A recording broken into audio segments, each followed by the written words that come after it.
गुरु प्यारी साध संगत जी, आज फिर से एक सुंदर सी साखी आप सभी को सुनाने जा रही हूँ। गुरु प्यारी साध संगत जी, गृहस्थ जीवन बिखरने के क्या कारण हैं और ऐसा क्या करना चाहिए जिससे गृहस्थ जीवन ना बिखरे। आजकल हर घर की ये सबसे बड़ी समस्या है कि गृहस्थ जीवन बिखर जाता है। आइए गुरु प्यारी साध संगत जी, सुनते हैं आज की ये सुंदर सी साखी जो हमें बताएगी कि हमें गृहस्थ जीवन को कैसे संवारना चाहिए, हमें क्या करना चाहिए और क्या नहीं करना चाहिए। ये कहानी है एक परिवार की जिसमें दादा दादी, पति पत्नी और पोता रहा करते थे। इसमें जो दादा के बेटे थे उनका नाम इंद्र था। परेशान इंद्र एक कमरे से दूसरे कमरे में चक्कर लगा रहे थे। गुस्से में बुदबुदाए जाने वाले शब्दों को शिल्पी, यानी कि शिल्पी उस घर की बहू थी, शिल्पी लाख चाहने पर भी सुन नहीं पा रही थी। बस चेहरे के भावों से अनुमान भर ही लगा पाई कि वो किस हालात को कोस रहे थे। अमन, यानी कि इस घर का पोता, अमन की कारस्तानियों से दुखी इंद्र का जब परिस्थितियों पर नियंत्रण नहीं रहता था तो वो आसपास मौजूद किसी भी इंसान में कोई ना कोई कारण ढूंढकर उसे ही कोसना शुरू कर देते हैं। अक्सर घर की यही कहानी होती है। जब भी किसी को गुस्सा आता है तो जो वजह होती है, जो इंसान मेन कारण होता है घर में गुस्से की वजह, अगर वो घर में ना हो तो जिसको गुस्सा आ रहा होता है वो किसी तीसरे इंसान को ढूंढकर उसी को गुस्सा उतारना शुरू कर देता है, उसी को कोसना शुरू कर देता है। ये बात आज की नहीं थी इंद्र की कि इस तरह से वो गुस्सा कर रहे थे अमन पर। अमन का जो व्यवहार था वो बदलता जा रहा था। अमन का यूँ देर रात घर आना, घर आकर लैपटॉप पर बिजी रहना अब रोज़ की दिनचर्या उसकी बन गई थी। कान से फ़ोन तो हटता ही नहीं था, जैसे रोबोट बन गया हो। खाना खाते वक्त मुंह में रोटी का एक निवाला तभी उतरता था जब उसके हाथ में फ़ोन रहता था। आप सब लोग भी शायद इस चीज़ से बहुत परेशान रहते होंगे। हर घर में बच्चे हों या पति हों, चाहे कोई भी हो, खाना खाते वक्त भी हाथ में फ़ोन लगा रहता है या टीवी में लगे रहते हैं। किस खाने को कोई भी उसका रस लेकर नहीं खाता, अन्न का जैसे अपमान करते हैं। पहले ज़माना हुआ करता था, बहुत अच्छा था कि शायद ये चीज़ें नहीं थी।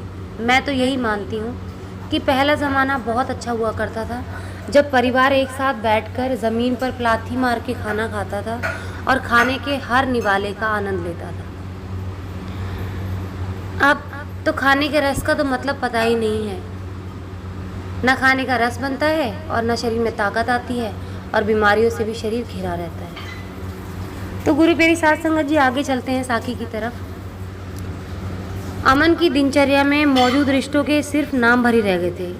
आजकल बच्चों की ज़िंदगी में भी ऐसे रह गया है, रिश्ते सिर्फ नाम के, क्योंकि वो बाहर ही रहते हैं, काम में इतने बिजी हो जाते हैं, मोबाइल में लगे रहते हैं, जैसे परिवार को तो वो भूल ही जाते हैं, परिवार की एग्जिस्टेंस है भी या नहीं। उनके प्रति ना तो कोई भाव था ना भाषा थी। औलाद से माँ बाप को क्या चाहिए होता है? केवल प्यार और कुछ समय। लेकिन अमन को देखकर यूँ लगता था कि जैसे मुट्ठी से रेत फिसल गया हो। गुरु प्यारी साध संगत जी, अमन की माँ सोच रही थी कि किस तरह अमन बड़ा हो गया। मैं तो ना जाने उसके नन्हे कदमों की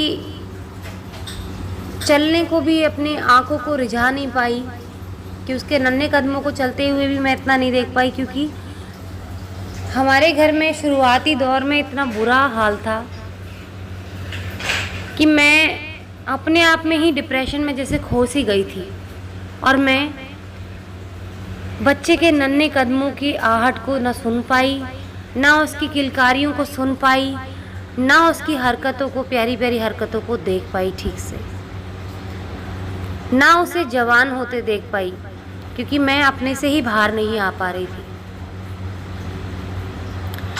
विभिन्न अवस्थाओं से गुजरने वाले अमन के दिल पर भी मैं कहाँ हाथ रख पाई। शिल्पी ये सब सोच रही थी। वो जब भी स्कूल की या दोस्तों की कोई बात मुझे बताना चाहता तो मैं हमेशा रसोई में अपनी बिजी रहने का बहाना बनाकर उसे पापा के पास भेज देती थी, क्योंकि मैं खुद परेशान रहती थी। मैं डिप्रेशन से बाहर ही नहीं आ पा रही थी। और इंद्र तो उसे डांट डपट के दादा के पास भेज देते थे, क्योंकि इंद्र भी अपने काम में बिजी रहते थे। समय ही जैसे नहीं था मानो। शिल्पी सोच रही थी कि जैसे अमन की शिकायतें सुनने का हम में से किसी के पास कोई समय ही नहीं था। आज बदले में हमारे साथ भी तो ऐसा ही हो रहा था। आज अमन के पास समय नहीं है अपने अधेड़ होते माँ बाप के पास बैठने का। तब हमारे पास समय नहीं था उसकी बातें सुनने का, आज उसके पास समय नहीं है। ऐसा लग रहा था शिल्पी को कि शायद हमारा ही कर्मों का चक्र वापस हमारे पास घूम रहा है। आज हम दोनों अमन को दोषी मानते हैं। हर माँ बाप यही कहते हैं ना, औलाद को दोषी ठहराना बहुत आसान होता है माँ बाप के लिए। माँ बाप बहुत 2 मिनट में कह देती हैं कि हमारी तो औलाद ख़राब निकल गई, हमारी तो औलाद ने ये किया, हमारी तो औलाद है। लेकिन कभी वो झांक कर ये नहीं देखते क्या आप लोगों ने सही से उसकी भावनाओं को पढ़ा है। क्या सिर्फ फाइनेंशियल सपोर्ट कर देने से बच्चे के लिए माँ बाप की जिम्मेदारी पूरी हो जाती है। उसकी भावनाओं को जो रोन देते हैं माँ बाप, मैं हर माँ बाप की बात नहीं कर रही हूँ, ज़्यादातर माँ बाप ऐसा ही करते हैं कि किस तरह उसकी भावनाओं को रोन दिया जाता है। गुरु प्यारी साध संगत जी, इंद्र तो उसे नई पीढ़ी की संज्ञा देकर बिगड़ी हुई औलाद कहते थे, लेकिन वास्तव में दोषी कौन है? हम दोनों, इंद्र या मैं, या केवल अमन? ये सब उधेड़ बुन शिल्पी के मन में चल रही थी। लेकिन एक हफ्ते के छठे दिन तक रूखे रहने वाले अमन में शनिवार की रात से वो बहुत प्रशंसनीय परिवर्तन देख रही थी। तब भी वो अपना अधिकार समय यार दोस्तों की टोली में ही बिताना पसंद करता। रविवार की सुबह घर से निकलकर गए 4-5 घंटे गायब रहना उसके लिए मामूली बात थी। न ढंग से नाश्ता करता है, न रोटी खाता है। अपने में सोचते सोचते मैं फुसफुसा रही थी। शिल्पी अपने आप में फुसफुसा रही थी। रोज तो ऐसा होता था कि वो घर पर बैठता था, मोबाइल में बिजी रहता था, खाना खाकर चला जाता था। लेकिन अब शनिवार को उसके साथ क्या हुआ कि वो शनिवार की रात के बाद से जो अगला संडे आया, उसमें वो सुबह से ही घर से निकल गया। गुरु प्यारी साध संगत जी, उसको इस चीज़ से तो राहत मिली कि वो मोबाइल में नहीं घुसा हुआ था, कि आज उसने कुछ तो अपने में चेंज किया। लेकिन इस बात से भी वो चिंता में थी कि सुबह से गया हुआ है। अब शिल्पी फुसफुसा ही रही थी कि उसके फुसफुसाए शब्दों की तेज ध्वनि तिल मिलाए इंद्र के कानों में पड़ गई। इंद्र अपने अंदर की कड़वाहट उगलने से खुद को रोक नहीं पाया। जब आवेग नियंत्रण से बाहर हो जाता है तो तबाही निश्चित होती है। हर घर में ऐसा ही होता है कि जब गुस्सा चरम सीमा पर पहुंच जाता है तो घर में बहुत ज़ोर से झगड़ा होता है, रिश्ते खराब हो जाते हैं, मनमुटाव आ जाता है।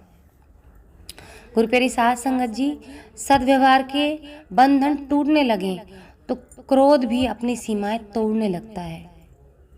शिल्पी की बुदबुदाहट की तीखी प्रतिक्रिया देते हुए इंद्र ने कहा, हाँ हाँ, तुम हमेशा खाने की थाली सजाकर दरवाजे पर खड़ी रहकर आरती उतारो उसकी। जब जब वो घर आए, चाहो तो नगाड़े पीटकर पड़ोसियों को भी बता दो हमारे यहाँ अति विशिष्ट व्यक्ति पधारे हैं। कहो तो मैं भी डांस करूं। ऐसे कहते कहते आवेश में आकर इंद्र ने जब हाथ पैर हिलाने शुरू किए तो शिल्पी उनको हैरानी से देखती रह गई। सच ही तो था, गुस्सा इंसान से सही बात कहने व बैलेंस्ड बिहेवियर करने की ताकत को ख़त्म कर देती है। शिल्पी को इंद्र पर नहीं, खामखा अपने ऊपर गुस्सा आ रहा था। क्यों मैंने अमन की बात शुरू की। हर माँ यही सोचती है ना, जब बाप उनकी औलाद पर गुस्सा करता है वो सोचती हैं कि क्यों मैंने उसकी बात छेड़ी। अब ना जाने क्या उस बेचारे पर बीतेगी जब वो घर आएगा तो कहीं उसके पापा उस पर बरस ना पड़े। यही बात सोचते हैं ना हर माँ। गुस्सा भी होती हैं, कहती भी हैं, शिकायत भी होती है अपने बच्चे से, लेकिन जब कोई और, यानी कोई और क्या, अपना पति ही अगर उसको डांटने की कोशिश करे तो माँ का जी डरने लग जाता है। शिल्पी के साथ भी वही हुआ। इंद्र का स्वभाव जल्दी उखड़ने वाला रहा है, लेकिन उनके गुस्से के चलते शिल्पी भी चिड़चिड़ी होती गई। इंद्र हमेशा अमन के हर काम की चीरफाड़ करते रहते।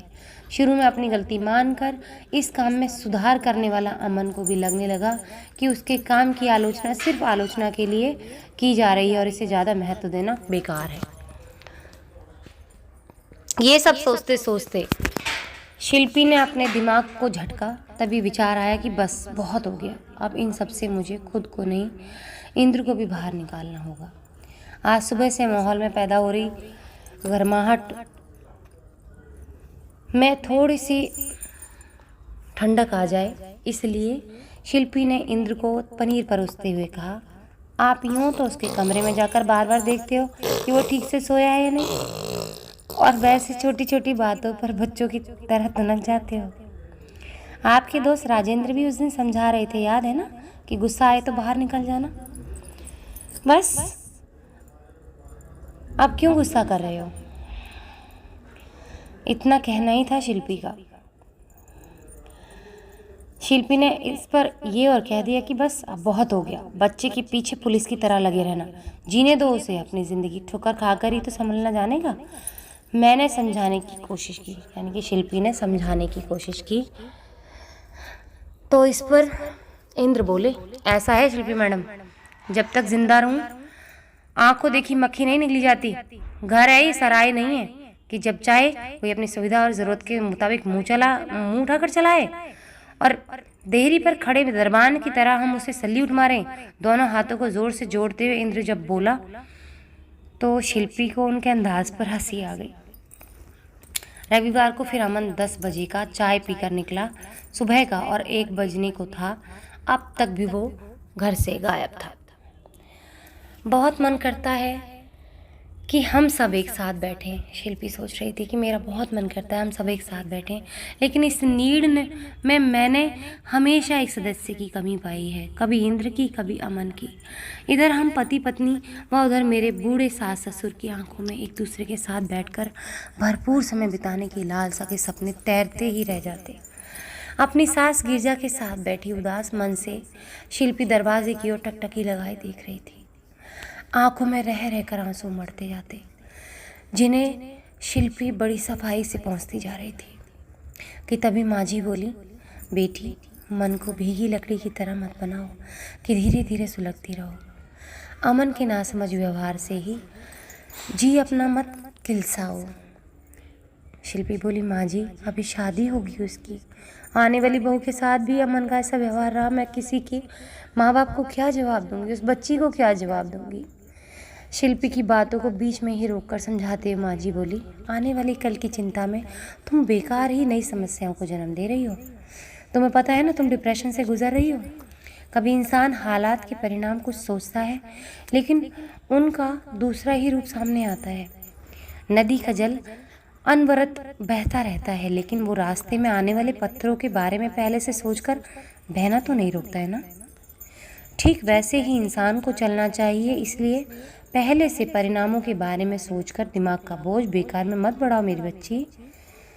शिल्पी बोली, पर माँ जी मैं अपने को सोचने से कैसे आज़ाद करूँ, मैं नहीं कर पाती। बच्चा है वो मेरा, कल अगर अपनी पत्नी को भी समय ना दिया और इसी तरह से उखड़ा उखड़ा रहा तो ऐसे में कोई कैसे एडजस्ट करेगा उसके साथ। शिल्पी नहीं समझ पा रही थी वो हमसे इतना कट क्यों रहा है माँ जी। क्या ऑफिस में अपने फ्रेंड सर्कल में भी इतना ही कोरा होगा वो? माँ जी मैं उसके दोस्त निखिल से इसका कारण पूछ कर ही रहूँगी, शायद उसे कुछ पता हो। अभी तक मैं टालती आ रही थी, लेकिन अब जानना चाहती हूँ कि कुछ साल पहले तक जिसके हंसी ठहाकों से घर गुलजार रहता था, अचानक उसके मुंह पर ताला कैसे लग गया। इंद्र का व्यवहार अगर उसे कचोट रहा है बेटी, तो इंद्र तो शुरू से ही ऐसा रहा। माँ जी बोली, डांटता है तो प्यार भी तो करता है मेरा बच्चा। अब माँ भी कुछ चिंतित दिखी। शिल्पी बोली, माँ जी अब आप क्यों परेशान हो रही हैं? तो इस पर माँ जी बोली, शिल्पी अब जब तुमने ध्यान दिलाया तो मैं भी गौर करूँगी। मैं इसलिए परेशान हो रही हूँ क्योंकि मुझे भी ऐसा ही लग रहा था, लेकिन अब जब तुमने मेरा ध्यान बटाया तो मुझे भी समझ में आ रहा है। नहीं तो मैं भी इसे पढ़ाई की टेंशन ही समझती थी। बातों के सिलसिले पर डोरबेल ने कुछ देर के लिए रोक लगा दी। लगभग 3 बजे अमन लौट कर आया और छूटते ही बोला, आप लोग मुझे घूर क्यों रहे हो? अमन ने कमरे में घुसते हुए दादी और माँ को अपनी ओर देखते हुए पाकर पूछा। अमन के ऐसा पूछते ही शिल्पी का संयम फिर से टूट गया। कहाँ चले गए थे आप? कुछ ठौर ठिकाना होता है? बाकी दिन आपका ऑफिस, आज आपके दोस्त। कुछ घर वालों को बताना ज़रूरी समझते हैं आप या नहीं? शिल्पी जब जब गुस्से में होती तो अमन से बात करने में तुम से आप पर उतर आती, लेकिन बहुत ही संयत स्वर में शिल्पी दोनों कंधों से उसको पकड़कर अमन गले से लगाकर शिल्पी को कहता है, ओ मेरी प्यारी माँ, आप तो गुस्से में पापा को भी मार दे रही हो। चलो चलो गुस्सा गुस्सी को वॉश बेसिन में थूक आए। और हंसते हंसते दादी की ओर मुंह करके बोला, दादी गया तो मैं सैलून था बाल कटवाने, सोचा आज अच्छे से हेड मसाज भी करवा लूँ। पूरे हफ्ते आपको पता है ना नसें खींचने लग जाती हैं, एक तो इसमें देर हो गई और जैसे ही सैलून से निकला तो लव मिल गया। आज उसकी वाइफ घर पर नहीं थी, उसने कहा कि अगर मैं उसके साथ चलूँ तो वो मुझे बढ़िया नाश्ता बना कर खिलाएगा। माँ तुम तो जानती हो कि कल से वही भागा दौड़ी होगी, यही मेरे पास दिन था कि दोस्त के साथ समय बिता लूँ। हाँ ये गलती हो गई कि मुझे आपको फ़ोन करके बता देना चाहिए था। माँ के गालों को बच्चे की तरह पुचकारते हुए वो नहाने के लिए घुसने ही वाला था कि पापा का रोबीला स्वर सुनकर रुक गया। बरकुरदार, अच्छा बेवकूफ़ बना रहे हो। अच्छा दिन यूँ ही सही तो आधा दिन किसी और तरह से हो गया ख़त्म पूरा दिन। संडे शायद तुम्हें किसी सज़ा से कम नहीं लगता होगा। आज तुम मुंह खोलकर सारी बोल रहे हो, बाकी दिन तो इस औपचारिकता की ज़रूरत भी तुम नहीं समझते। अमन के चेहरे पर कई रंग आए और कई रंग उड़ गए। नए झगड़े की कल्पना से तो शिल्पी डर गई। दूसरे कमरे से निकलकर दादाजी भी एक नए विस्फोट को झेलने की कमर कस चुके थे। दादी तो घबराहट से पहले ही रोने जैसी हो गई। इतनी सी ही देर में हर किसी ने परिणाम की आशा अपने अपने ढंग से कर ली थी, लेकिन अमन तो आज जैसे शांति प्रयासों को बहाल करने की ठान चुका था। बिना बौखलाए पापा का हाथ पकड़कर उन्हें बिठाते हुए बोला, पापा जैसे आप लोग मुझसे मेरे व्यवहार की शिकायत रखते हो, वैसा ही ख्याल मेरा भी तो आपके लिए हो सकता है ना। मैं बदला तो केवल आपके कारण, मुझे रिजर्व किया तो आपने। मोबाइल चेप हूँ, लैपटॉप पर लगा रहता हूँ, वगैरह वगैरह कई बातें। पर पापा मैं ऐसा क्यों होता गया उस पर आपने सोचा, ज़रूरी नहीं समझा होगा। फ्रेंड सर्कल में हमेशा खुश रहने वाला अमन घर आते ही चुपचाप हो जाता है, क्यों? कभी सोचा है आपने? ऑफिस से घर आने पर आप हमेशा गंभीरता का लवादा ओढ़े हुए आते। माँ ने आपसे कुछ पूछा और आप फ़ोन पर बात कर रहे हों तो अपनी तीखी आवाज़ से आप पूछने वाले को दर्शा देते कि बीच में टोकने की ज़रूरत ना की जाए। पर आपकी बातचीत का सिलसिला बिना कमर्शियल ब्रेक की फिल्मों की भांति चलता रहता। दूसरों से लंबी बातें करने में आपको कोई प्रॉब्लम नहीं होती थी, लेकिन हम सबसे नपे-तुले शब्दों में ही बात करते थे। क्यों? आपकी कठोरता के कारण माँ अपने में सिमटती चली गई। जब भी मैं उनसे कुछ पूछता तो पहले मुझे लताड़ देती थी, लेकिन बाद में वो अपनी मजबूरी बताकर जब माफ़ी मांगती तो मैं अपने को कोसता था। इस बात में कोई शक नहीं था कि आप घर की ज़रूरत एक अच्छे पति, पिता और बेटे के रूप में पूरी करती आए। बस हम सबको शिकायत थी और है आपके रूखे व्यवहार से। मेरे मन में ये सोच बर्फ़ की तरह जमती गई कि ऐसा रोबीला व्यवहार बनाने से औरों पर रौ पड़ता है, कम बोलने से बाकी लोग भी डरते हैं, और मैं भी अपने में सिमटता चला गया जैसे आप सिमट गए थे। मैंने भी दोहरे व्यक्तित्व का बोझ अपने ऊपर लादना शुरू किया, घर में कुछ बाहर और कुछ। लेकिन इस नाटक में मन में बची भावुकता माँ की ओर खींचती थी। माँ पर तरस आता था कि इनका क्या दोष है। दादी से मैं आज भी लुक्का छिपी खेलना चाहता हूँ पापा। कहते कहते अमन रुआसा सा हो गया और अपनी दादी से लिपट गया। इस पर इंद्र बोले, अच्छा मैं ऐसा इंसान हूँ, तुम सब मेरे बारे में ऐसी सोच रखते हो और ऐसी ही वजह से तुम घर से कटने लगे। रुआसी स्वर में इंद्र बोले। इतने में दादाजी बाहर निकल कर आए। बोले, नहीं बेटा, तुम्हारे पिता के ऐसे व्यवहार के लिए मैं सबसे ज़्यादा दोषी हूँ। अमन को ये कहकर इंद्र की ओर मुखातिब होते हुए दादाजी बोले, मैंने अपने विचार तुम पर थोपे। घर में हिटलरशाही के कारण तुमसे मैं अपेक्षा करने लगा कि तुम मेरे अनुसार उठो, बैठो, चलो। तुम्हारे हर काम की लगाम मेरे हाथ में रखने लगा। छोटे रहते तुम मेरा हुक्म बजाते तो मेरा अहम भी संतुष्ट था। सबके घरों में शायद ये सबसे बड़ी परेशानी होगी कि बड़े लोग, जो घर के बड़े होते हैं, अपनी ईगो संतुष्ट करने के लिए सब काम करते रहते हैं। क्यों नहीं जीने देते अपने बच्चों को उनके हिसाब से? क्या आपको लगता है कि वो जीवन में कभी कुछ नहीं बन पाएंगे? हाँ, उनके साथ जहाँ शक्ति होनी चाहिए शक्ति बरते, लेकिन अपनी ईगो को सेटिस्फाई करने के लिए उनका जीवन हराम ना करें। और मेरी सास संगत जी, यार दोस्तों से मैं गर्व से मूंछों पर ताव देकर दादाजी अपने आज्ञाकारी बेटे के गुणगानों का बखान करते, पर जैसे जैसे सब लोग बड़े होते गए, सब पर उनके प्रति दबे हुए आक्रोश को देखकर व्यक्त करने लगे। गुरु प्यारी सास संगत जी, दादाजी कहते हैं, तुम्हारी समस्या सुनने की बजाय तुम्हारे मन को टटोलने की जगह मैं तुम्हें नकारा साबित करके तुमसे नाराज रहने लगा। धीरे धीरे तुम विद्रोही होते गए। बात बात पर तुम्हारी तुनक मिजाजी से मैं तुम पर और सख्ती करने लगा। धीरे धीरे वो समय भी आ गया कि जिस कमरे में मैं बैठता तुम उधर से उठकर चल पड़ते। मेरा हटीला मन तुम्हारे इस आचरण को, तुम्हारे इस व्यवहार को अपने प्रति आदर समझता रहा कि तुम बड़ों के सामने सम्मानवश बैठना नहीं चाहते। लेकिन आज मैं समझ रहा हूँ कि स्कूल में विद्यार्थियों से डंडे के जोर पर नियम मनवाने वाला प्रिंसिपल घर में बेटे के साथ पिता की भूमिका सही से निभा ही न सका। पर जितना दोषी आज मैं हूँ ना, उतना ही दोष तुम्हारी माँ का भी रहा है। क्यों? क्योंकि वो आज्ञाकारी बीवी के साथ ऐसे ही रही। आज्ञाकारी बीवी बनने के साथ साथ एक आज्ञाकारी माँ भी बन गई। एक तरफ पति की गलत सही सब बातें मानती थी, तो दूसरी तरफ बेटे की हर बात को सिर माथे पर लेती थी। इस पर दादी बोली, हाँ आप सही कह रहे हैं, कम से कम मुझे तो बेटे के लिए गांधारी नहीं बनना चाहिए था। जैसे आज शिल्पी अमन के व्यवहार के कारण भविष्य में पैदा होने वाली समस्याओं के बारे में सोचकर चिंतित है, उस समय मेरे दिमाग में दूर दूर तक की बात नहीं थी कि इंद्र का व्यवहार भविष्य में कितना घातक हो सकता है। हम सब यही सोचते थे कि इसकी पत्नी ही इसे संभालेगी, लेकिन शिल्पी को गाड़ी के पहियों में संतुलन खुद ही बिठाना पड़ा। प्रशंसा भरी नज़रों से दादी शिल्पी को देखकर बोली, हाँ अमन, शिल्पी ने इंद्र के साथ तालमेल बिठाने में जो कुछ किया उसकी तो तेरी दादी तारीफ करती है। ये भी सच है कि इस दौरान शिल्पी कई बार टूटी भी, रोई भी, घर भी छोड़ना चाहा इंद्र से, एक बार तो तलाक लेने के लिए भी अड़ गई थी। लेकिन तुम्हारी दादी ने उसके बिखरे व्यक्तित्व को जब से समेटा, तब से वो हर समस्या में सोने की तरह तप कर निखरती गई।